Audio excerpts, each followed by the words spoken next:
un SMS que Marie-France a fait suivre, qui donne beaucoup d'informations pour le mois de février, de mars. Dans ce SMS, il écrit: demain, dimanche 19 février, comme annoncé, nous allons faire une offrande spéciale AEP en faveur des sinistrés de Turquie et de Syrie. Alors, vous avez un tronc sur le bureau de la bibliothèque, à la sortie à gauche, pour l'offrande pour l'AEP, aujourd'hui 19 février. Remarquez bien que 19 février, c'est aussi mon anniversaire, j'ai 68 ans, si vous voulez faire une offrande. on peut mettre un deuxième tronc. Je peux faire une offrande, Jean-Marc? Très volontiers. Ensuite, en mars, nous allons avoir notre assemblée générale. Il va y avoir en fait deux assemblées générales qui vont se succéder après le culte. On va faire un culte plus court, le 19 mars. Et première assemblée générale, tout de suite après le culte, ça va être l'assemblée générale ordinaire qu'on fait tous les ans. On présente le bilan financier, etc., compte rendu moral, spirituel.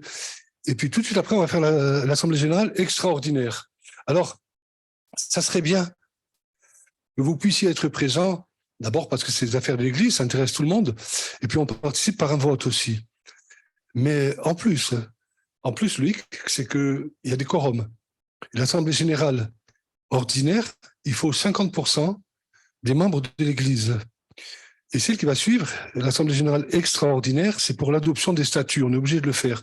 C'est une nouvelle loi qui est passée. On est obligé d'adopter les statuts, les nouveaux statuts. On vous en parlera. Vincent vous en parlera quand il rentre. Il faut un quorum de 60%. Donc, il faut on est à peu près une soixantaine de membres. Il faut qu'il y ait au moins une soixantaine de personnes qui soient là pour les deux, surtout pour la deuxième assemblée générale. Sinon, ça va être difficile à gérer. Bon, c'est bien qu'il y en a encore, on peut voter 3 fois, mais bon, on va éviter dans l'église. On va éviter. Et pourquoi Saint-Étienne, non, peut-être. Jean-Marc, je vois que tu rigoles. Voilà. Donc, il faut vraiment être là pour ces assemblées générales et puis penser au tronc pour la Syrie et la Turquie, et près de 40 000 morts. Il y a des chrétiens qui sont impactés pour ça. C'est l'AEP, Action évangélique de Pentecôte, c'est l'AEP qui va s'en occuper, qui va distribuer tout ça. Mais pour les chèques, vous mettrez, si c'est du liquide, il n'y a pas de problème. Si c'est pour les chèques, libellez-le à Assemblée de Dieu d'Ajaccio. Pas l'AEP, Assemblée de Dieu d'Ajaccio. On ne va pas les mettre dans la poche. Ça va simplement nous permettre de faire un seul chèque après à l'AEP. On va faire le total, on va les encaisser, puis on va faire un seul chèque à l'AEP, ça simplifie. Voilà. Alors, ce matin, on disait qu'on avait parlé de tu es ma délivrance. Bon, c'est pas simple, ça m'est déjà arrivé, c'est pas simple. Bon, pour tout vous dire, hein, si vous voyez tomber l'estrade, ne vous inquiétez pas, j'ai pas bu. Depuis quelques jours, j'ai des vertiges, des trucs comme ça, donc c'est pas évident. Pas beaucoup de pêche ce matin. Mais je sais qu'une chose, franchement, je sais qu'une chose, c'est que la parole de Dieu n'est pas liée. C'est la Bible qui dit la parole de Dieu n'est pas liée. Alors, que ce soit le Saint-Esprit qui parle, parce que moi, je suis un petit peu out ce matin. On va faire une première lecture dans l'évangile de Luc, au chapitre 4, les versets 18 et 19. C'est Dieu qui va parler dans une synagogue, qui va lire un texte, qui va dire: l'Esprit du Seigneur est sur moi parce qu'il m'a oint pour annoncer une bonne nouvelle aux pauvres. Il m'a envoyé pour guérir ceux qui ont le cœur brisé, pour proclamer aux captifs la délivrance et aux aveugles le recouvrement de la vue, pour renvoyer libres les opprimés, pour publier une année de grâce du Seigneur. Une année de grâce du Seigneur. Jésus, à ce moment-là, il est entré dans la synagogue, on lui a tendu un rouleau. Vous savez, à l'époque, la Torah, la Bible de l'époque, c'était des rouleaux. Et il va faire la lecture du chapitre 61 du prophète Ésaïe. Et puis, il va dire un petit peu plus loin: aujourd'hui, cette parole de l'Écriture est accomplie. Aujourd'hui, cette parole de l'Écriture est accomplie. C'est-à-dire, il est en train de dire au peuple de Dieu, au peuple d'Israël qui est rassemblé ce jour-là dans la synagogue: tu vois, cette prophétie, tu y crois. Tu vois, cette prophétie, tu attends depuis quelques centaines d'années. Mais pour toi, c'est toujours qu'une prophétie. Ça ne te sert à rien. Tu es toujours dans l'attente. Ça te sert à avoir une espérance uniquement. Mais c'est pas concret, c'est pas réalisé dans ta vie. Mais il dit: aujourd'hui, cette parole de l'Écriture est accomplie. Et je voudrais faire le parallèle avec nos vies parfois. Cette parole de l'Écriture, parfois, reviens sur le verset 18, verset 18, s'il te plaît, Félix. Cette parole de l'Écriture, parfois, guérir ceux qui ont le cœur brisé, proclamer aux captifs la délivrance, aux aveugles le recouvrement de la vue, renvoyer libres les opprimés. Pour nous, parfois, même chrétiens, ça reste toujours qu'une prophétie. Ce n'est pas une parole qui s'est accomplie aujourd'hui. Et pourtant, cette parole s'est accomplie aujourd'hui. Jésus, s'est même accompli il y a 2000 ans. Cette parole s'est accomplie. On n'est plus là pour attendre l'accomplissement des promesses. On est là pour se saisir des promesses aujourd'hui, pour vivre la plénitude de la délivrance, pour vivre la plénitude de l'Esprit, les dons du Saint-Esprit. Encore ce matin. Dans ce verset, il y a deux mots qui m'intéressent particulièrement. Renvoyer, libre, être libre, et un petit peu plus haut, délivrance. Libre, délivrance. Pourtant, sincèrement, si on sonde nos cœurs, force est de constater que même chrétiens, même baptisés depuis longtemps, franchement, on ne se sent pas toujours si libre que ça. On ne se sent pas toujours si délivré que ça. Qu'est-ce que je veux dire par là? Je veux dire que parfois, on ne se sent pas vraiment libre à l'égard du péché. Il y a encore du péché qui est là, il y a encore des choses qui nous tourmentent, des choses dont on n'arrive pas à se débarrasser. Je ne veux pas parler de manquement, de glissade, ça arrive à tout le monde. On est toujours dans la chair, on est sur terre, ça va nous arriver jusqu'au bout, mais la grâce de Dieu est là. On lui demande pardon, il n'y a pas de souci, on se tient devant la face de Dieu. Il nous relève, il nous libère une fois de plus. Mais je veux parler de péchés qu'on accepte, de péchés qu'on tolère, qui sont là dans nos vies, parce que c'est plus fort que nous. Parfois, on dit c'est plus fort que moi. On ne se sent pas vraiment libre, parfois, même à l'égard de certaines addictions. Elles sont là, elles sont là, c'est comme ça, c'est tout, quoi. On dirait vraiment que c'est plus fort que nous. Parfois, on se sent comme un prisonnier de ces choses-là. Prisonnier. On vient à l'église parce qu'on aime Dieu, on vient à l'église parce qu'on aime l'église, on a envie de venir à l'église. On se sent quand même comme prisonnier de ces choses-là, comme lié. Et quand c'est comme ça, franchement, ça gâche notre vie chrétienne. Ça gâche notre vie chrétienne. On marche pas libre, on n'a pas la tête haute, on n'est pas dans la joie, on n'est pas dans la paix. On est toujours là à repasser les mêmes choses dans nos cœurs, dans nos têtes. Alors certains liens, finalement, ça peuvent venir du fait que finalement, on les accepte. On les accepte. Qu'est-ce que je veux dire par là? On cherche même pas à s'en débarrasser. Je disais tout à l'heure, c'est quand on vit dans le péché, qu'on le tolère. Le révélateur, c'est quoi? Le révélateur, c'est qu'à un moment donné, peut-être qu'on ne crie même pas à Dieu pour s'en débarrasser. On ne crie même pas à Dieu. On ne dit pas, tu vois, Seigneur, il y a cette addiction dans ma vie. Tu vois, Seigneur, il y a ce péché dans ma vie. Mais je veux que tu me libères, Seigneur. Je veux sortir de là. Je te demande pardon. Je veux vraiment, je te demander pardon, mais surtout, je ne veux plus rentrer là-dedans. Je veux que tu m'en libères. Quand on crie à Dieu, on a un cœur sincère avec Dieu. Oui, c'est peut-être plus fort que nous, mais on a un cœur sincère avec Dieu. Quand on crie même pas à Dieu, c'est que finalement, on marche comme ça ne nous pose pas trop de soucis. Et puis, il y a un raisonnement parfois qui circule dans nos assemblées. On est sous la grâce, ouais, mais la grâce, elle a ses limites. La grâce, justement, nous confère des responsabilités. On n'a pas le droit de dire je suis sous la grâce et je vis comme je veux. Ça, c'est pas vrai. Bien sûr, je suis sous la grâce. C'est parce que je suis sous la grâce. Mon Dieu me pardonne, mon Dieu me relève quand je lui demande pardon. Mais il connaît mon cœur aussi. Il sonde mon cœur. Il arrive à sonder mon cœur. C'est pas un homme. Il connaît les pensées du cœur. Et s'il voit que finalement, ça me gêne pas plus que ça, on peut pas avoir ce raisonnement. Je suis sous la grâce. C'est dangereux. Je suis effectivement sous la grâce. Mais j'ai une responsabilité, surtout en tant que chrétien. Parfois, donc, c'est ce péché qu'on tolère qui nous tient sous des liens. Parfois, c'est le découragement. Parfois, on va devenir fataliste, carrément fataliste. Parfois, on va dire, j'ai demandé la délivrance, je n'ai jamais rien reçu, je n'ai pas reçu cette délivrance. Alors, je vis avec, je gère. Oui, ça peut se comprendre. Mais là aussi, on n'a pas une vie chrétienne joyeuse. On a une chrétienne morne, triste. On vient à l'église, encore une fois, on aime l'église, on aime les frères et sœurs, on aime notre Dieu, mais on est triste au fond de notre cœur parce que ce lien est toujours là. Et parfois, et c'est ce cas-là que je voudrais prendre, c'est ce cas-là qui m'intéresse particulièrement ce matin. Parfois, il s'agit d'un combat que je mène, on va dire les choses, on va appeler les choses par leur nom.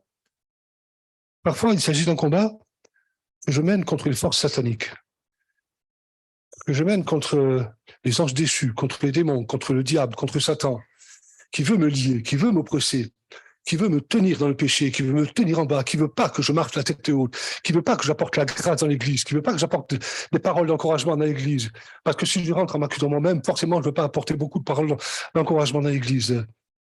Le diable qui veut vraiment nous tenir sous sa coupe et qui arrive parfois très bien, alors que Dieu nous délivre, alors qu'on l'a chanté, il est le Dieu de ma délivrance, il est le Dieu de ma délivrance. On n'a pas à marcher la tête baissée. Parfois, ça dure même depuis longtemps, depuis très longtemps parfois. On continue à venir à l'église, on aime Dieu, mais ça dure depuis très longtemps. Et on continue à marcher avec ces chaînes, ces liens, vous savez, des chaînes, des boulets, des liens. C'est pesant, c'est lourd. Ça nous empêche de voler dans la louange auprès de notre Dieu. Et ce combat contre les forces sataniques, je peux le mener contre toutes sortes de liens. Des liens de toutes sortes. Des liens physiques, des liens psychologiques, des liens spirituels. Un exemple. On le retrouve aussi dans l'évangile de Luc, au chapitre 13, au verset 16. Jésus est en train de parler aux religieux de l'époque. Il vient de faire une guérison. Et il va dire à cette femme qui est une fille d'Abraham, que Satan tenait liée depuis 18 ans, ne fallait-il pas la délivrer de cette chaîne le jour du sabbat?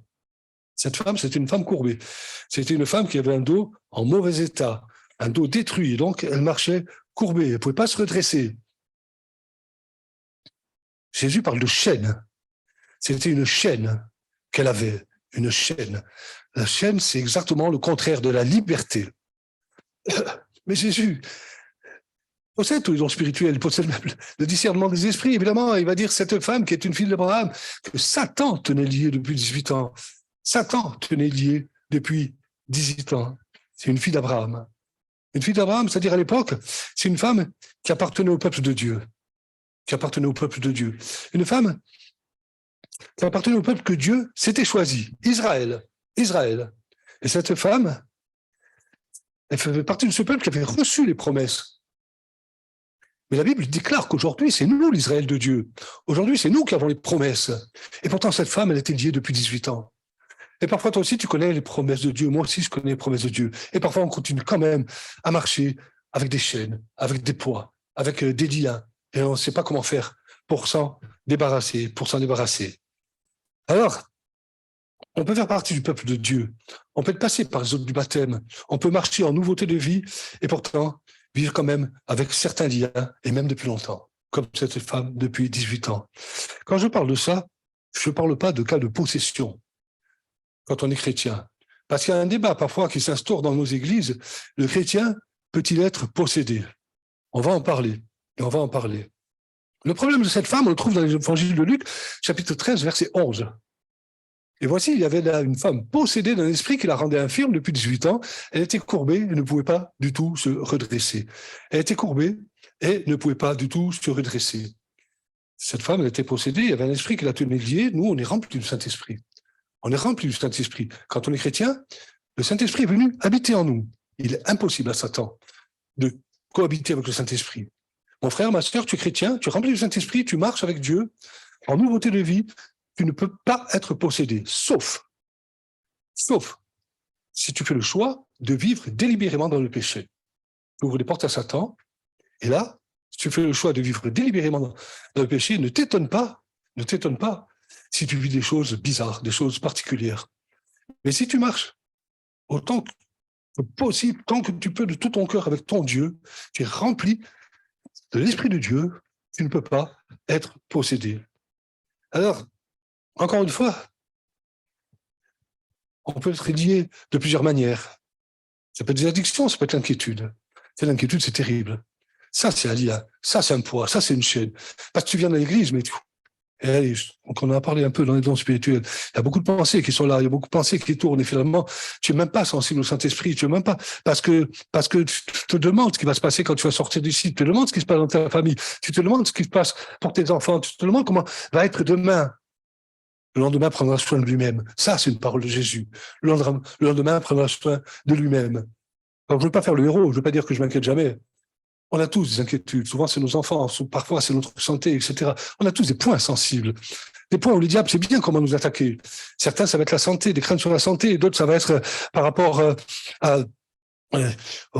comment dire, aux relations familiales. Il va nous attaquer là-dessus. D'autres, ça va être par rapport aux enfants, les inquiétudes sur les enfants. Il va nous attaquer là-dessus. Il nous connaît très bien. Il nous connaît très bien. Il sait sur quel bouton il doit appuyer. Et cette femme ne pouvait pas se redresser. Il est dit que un esprit la rendait infirme. Et certains liens nous rendent vraiment infirmes spirituellement. On est infirme. On est infirme. On est infirme spirituellement. Infirme spirituellement. Et quand on est infirme, on ne peut pas beaucoup avancer. On a du mal à progresser parce qu'on est infirme. On a du mal à avancer. On a du mal à prier parce qu'on est infirme. Spirituellement, on est lié. On est lié. On n'arrive pas à prier. On dit, mais à quoi ça sert? Il y a comme une chape de plomb sur ma tête. Dès que je prie, le ciel n'est pas ouvert. Mais c'est faux. Ça, c'est encore un lien que le diable veut t'imposer. Prie, mon frère. Prie, ma sœur. Et tu vas voir, on va passer la chape de plomb. La Bible dit que si on s'approche de Dieu, il s'approche de nous. Et il est fidèle à sa parole. Et il sera là pour s'approcher de toi. Et si toi, tu t'approches de Dieu en ce moment, si tu ne connais pas encore personnellement le Seigneur, prie, parle à ton Père. Je le disais à Corté dimanche dernier, en parlant un petit peu de la prière, je dis, mais on ne prie pas un Dieu qui est loin, qui est dans le ciel. Vous savez, ce Dieu avec la barbe blanche qui est là, en plus, il a un bâton à la main. Et sincère, hein. Dès que tu as bougé un poil, paf, ça te tombe dessus. Mais il n'y aurait personne, à part moi, dans l'église ce matin. Il n'y aurait personne à l'église ce matin si ça marchait comme ça.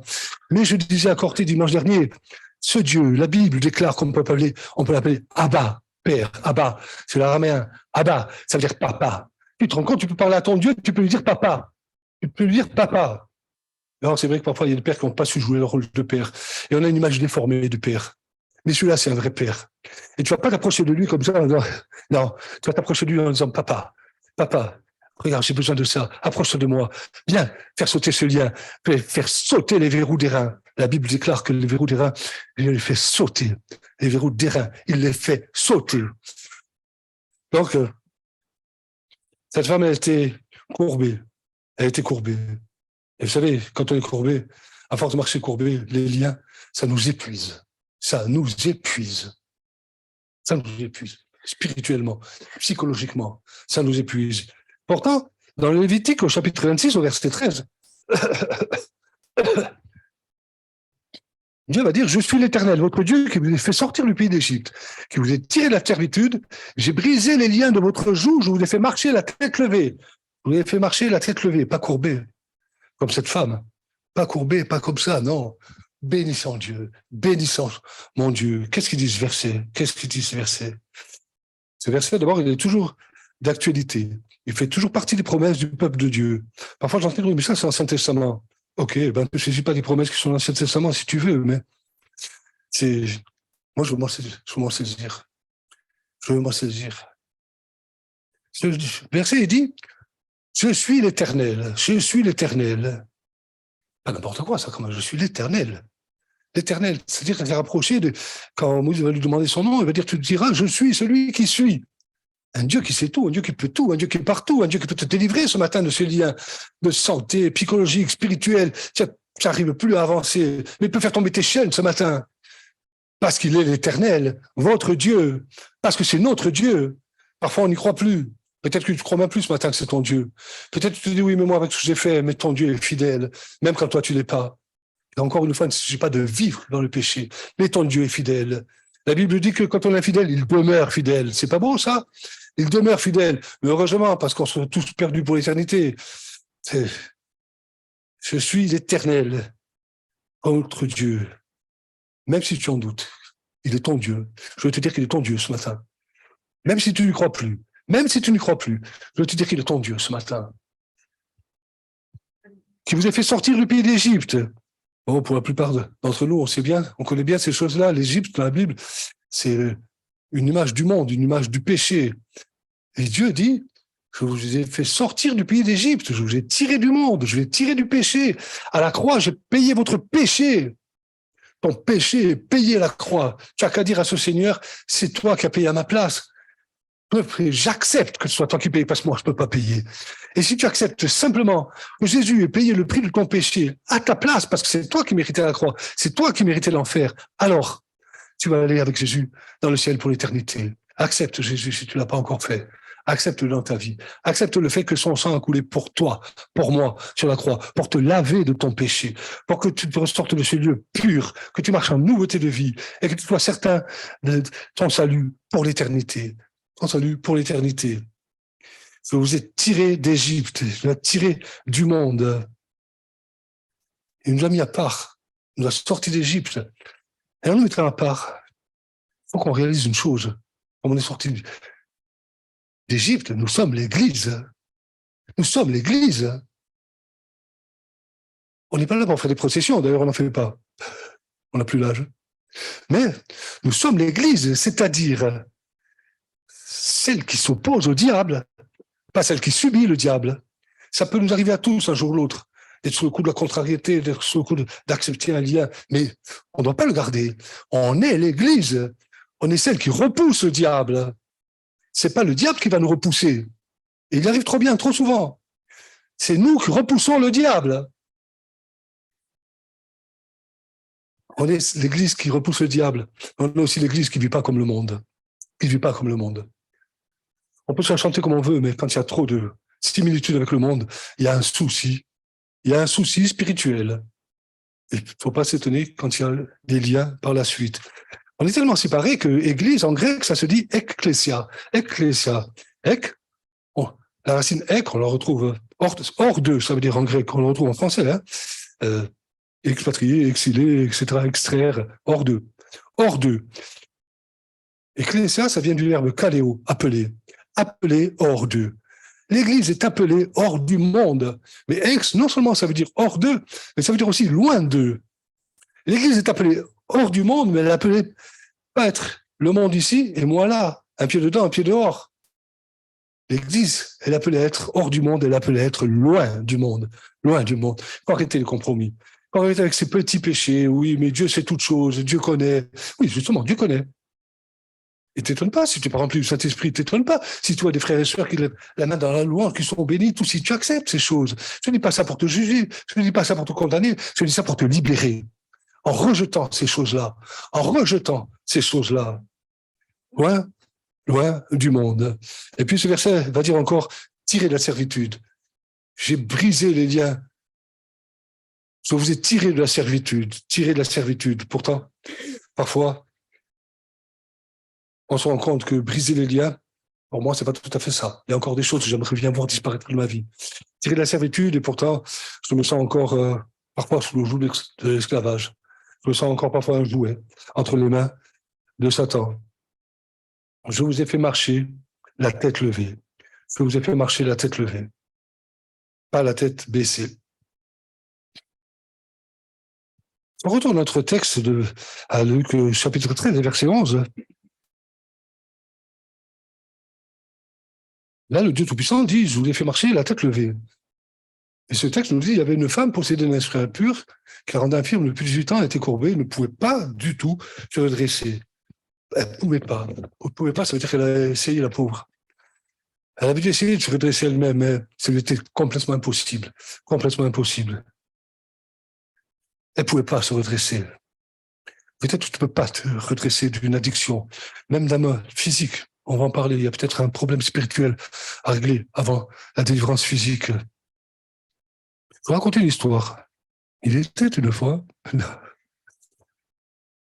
y a 30 ans, je suis rentré dans cette église et à l'époque, je souffrais terriblement du dos. À l'époque, ça me réveillait la nuit, je ne savais pas comment dormir. Je voyais des médecins, je voyais des ostéopathes. Alors, c'était gentil, l'ostéopathe, mais encore plus mal. J'avais encore plus mal en sortant. Il n'y a pas d'ostéopathe, j'espère. Non, ça me soulageait. Comme ça. Ça me soulageait, mais en fait, 2 jours après, ça revenait. Et j'avais ce problème de dos qui m'empêchait de dormir. Ça avait tellement mal que je ne savais pas du tout comment me mettre pour en être libéré. Et puis, je commençais à venir ici, et quand je lisais la Bible, il y avait beaucoup de choses que je ne croyais pas dans la Bible. Et puis, un soir, je lisais la Bible, et je vois que Jésus avait guéri 10 lépreux. Regarde la bonté de Dieu, regarde la patience de Dieu, regarde la puissance de la grâce de Dieu. Parce que je me permets, je ne connaissais pas Dieu, si tant est que je le connaisse aujourd'hui, je me permets de dire à Dieu, moi, ton histoire, je ne la crois pas. Un lépreux, si tu t'approches de lui, que tu le touches, tu chopes la lèpre. C'est pas le contraire, tu ne délivres pas de la lèpre. Alors moi, ça, je ne crois pas. Si, mais si c'est vrai ton histoire, je délivre vraiment du doigt. Oh, il ou pas, hein. Je me suis réveillé le lendemain matin, terminé. Je n'ai jamais plus mal au dos depuis 30 ans. Depuis 30 ans. Et c'est vraiment la patience de Dieu, la bonté de Dieu, la toute-puissance de Dieu. Une prière qui était faite presque dans la révolte. Et Dieu m'a béni.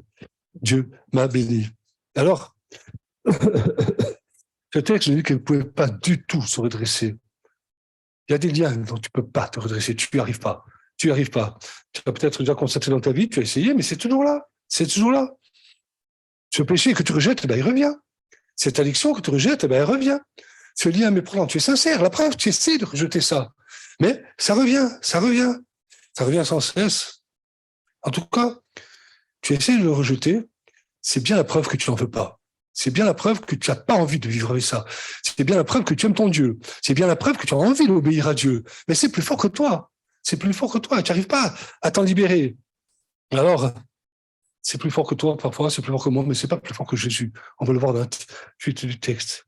Des inquiétudes qui reviennent sans cesse, toutes ces choses-là, à tel point que parfois on se sent comme éloigné de Dieu, on se sent comme abandonné, c'est encore des faux raisonnements. Le diable veut nous insuffler ses pensées, mais tu vois, tu as abandonné, regarde, qu'est-ce qu'il fait pour toi? Il n'a rien fait pour toi, et il continue à rien faire pour toi, etc., etc. Mais Luc, chapitre 13, versets 12 et 13, les versets suivants.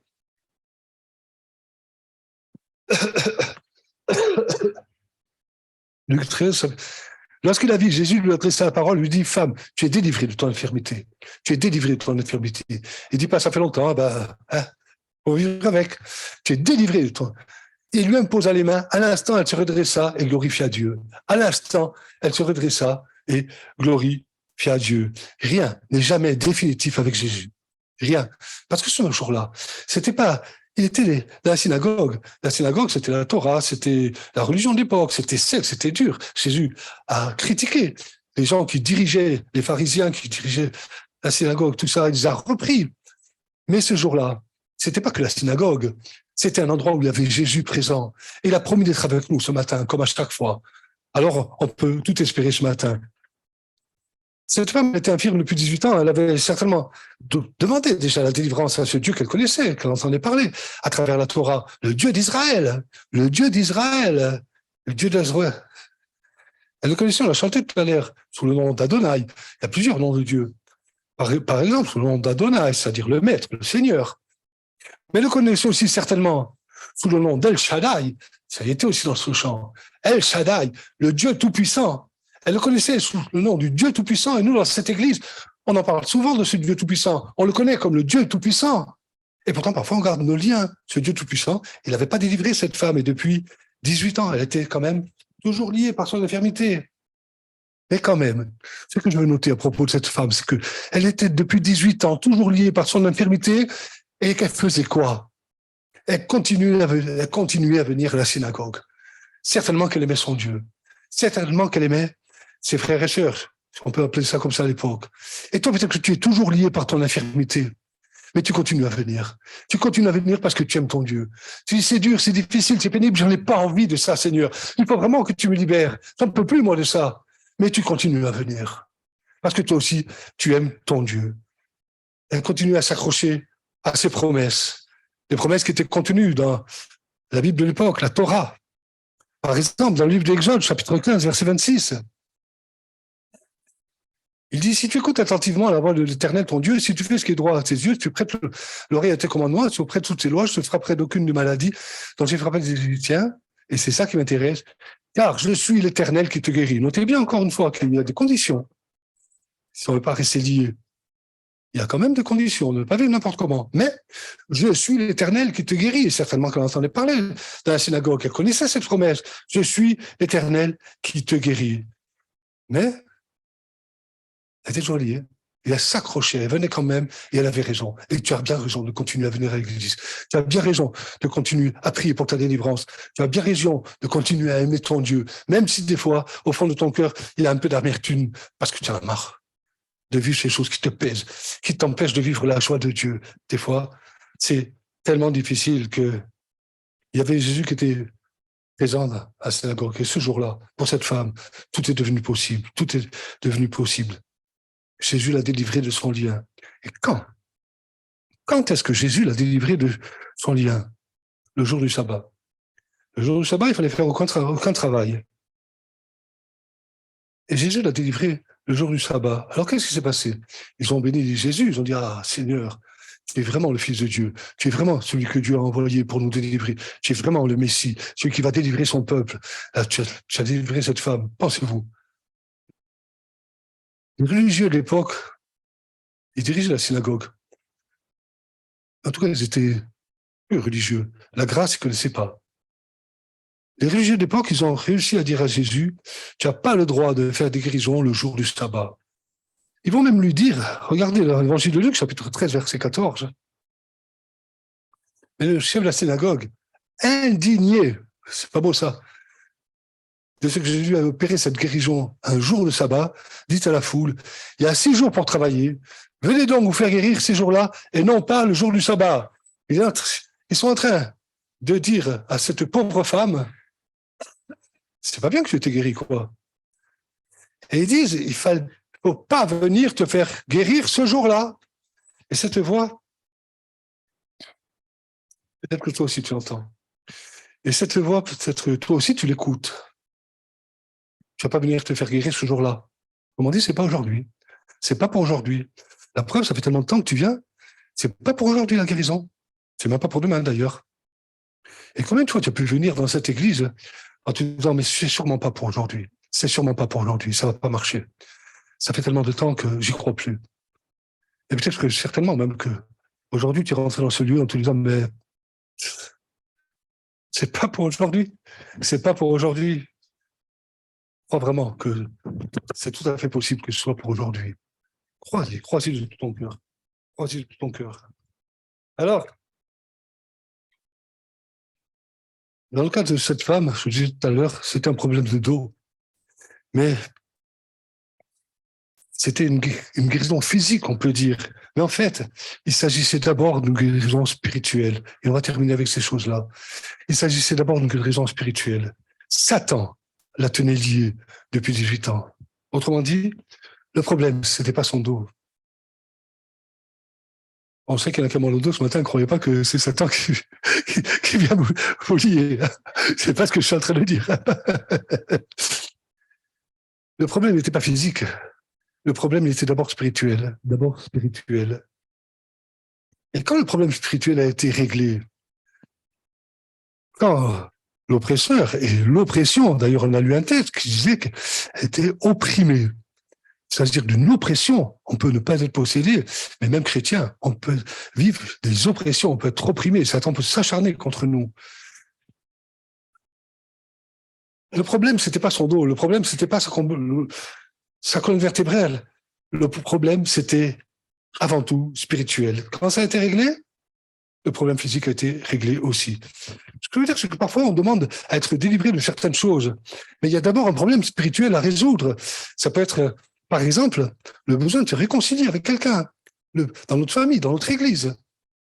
Le besoin de se réconcilier. Regardez, Marc, chapitre 11, verset 25. Et lorsque vous êtes debout, faisant votre prière, si vous avez quelque chose contre quelqu'un, pardonnez. Pardonnez. Parce que sinon, on garde notre lien. On garde notre lien. Un autre cas, quand il y a un péché qu'on n'a pas confessé. Regardez Jacques 5, 16. Confessez donc vos péchés les uns aux autres et priez les uns pour les autres afin que vous soyez guéris. Et confessez son péché à Dieu. Et il écrit les uns les autres, parle-en avec ton Dieu. Si je dis ça, j'en veux plus, Seigneur, je te le confesse. Ça me fait de mal au fond de mon cœur. Afin que vous soyez guéris. Donc, je le répète, il y a parfois, même pour des raisons physiques, des problèmes spirituels à régler avant tout. Et les liens, on termine, ils peuvent être d'ordre physique, psychologique, spirituel ou autre. Je ne sais pas si c'est autre chose, mais ou autre. C'est pour ça que la Bible nous parle dans les dons de l'esprit, elle parle des dons de guérison. L'autre jour, dans la discussion, on me disait, mais pourquoi c'est pas le don de guérison? On ne va pas changer grand-chose à la puissance de Dieu. Pourquoi les dons de guérison? Parce que Dieu est capable de guérir absolument n'importe quoi. Il peut exercer sa guérison sur toi ce matin dans le domaine physique. Il peut exercer sa guérison sur toi ce matin dans le domaine spirituel et relevé. Il peut exercer sa guérison sur toi ce matin dans le domaine psychologique, empoisonné par les pensées. C'est ça tourne en boucle. Il peut exercer sa guérison sur toi. La preuve, Jésus a guéri un aveugle. C'est une guérison physique. Jésus, Gadara, a guéri un possédé. C'était une guérison spirituelle. Rien n'est impossible à Dieu. Rien n'est impossible à Dieu. On termine avec ce dernier verset. Luc, chapitre 13, verset 13.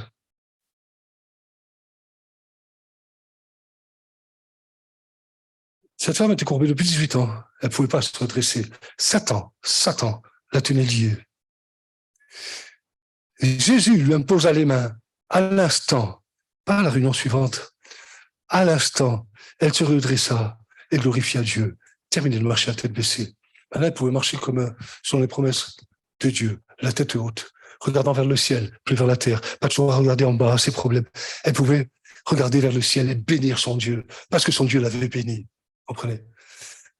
Ce matin, Dieu est là pour te bénir. Ce matin, Dieu est là pour t'apporter quelque chose. Moi, je ne vais pas faire de promesses inutiles. Je ne connais pas ton cœur. Je ne connais pas les liens spirituels qu'il peut y avoir qui t'empêchent de recevoir une guérison. Mais confesse-le dans ton cœur, maintenant, à l'instant même, dans le nom de Jésus. Règle ces problèmes-là. Si tu as un problème avec un frère, une sœur, avec quelqu'un de ta famille, on ne va pas te demander de te lever là et d'aller demander pardon ou pardonner, mais décide-le au fond de ton cœur. Dieu le voit, Dieu le sait. Et le problème sera réglé. Mais après, fais-le. Après, fais-le. Et ce verset nous dit, il lui imposa les mains. À l'instant, elle se redressa à glorifier Dieu. Moi, je ne suis pas Dieu. Dommage. Je ne suis pas Dieu. Je ne sais pas ce que Dieu va faire dans chacun des cœurs ce matin, dans chacune des vies, dans chacun des esprits, dans chacun des corps physiques. Mais je sais que la Bible dit, imposer les mains aux malades, et ils seront guéris dans tous les domaines, même spirituels, physiques, psychologiques. Il lui imposa les mains. Il lui imposa les mains. Alors on va imposer les mains à ceux qui voudront bien. Je vais demander aux musiciens de s'approcher, de prendre un chant à la gloire de Dieu.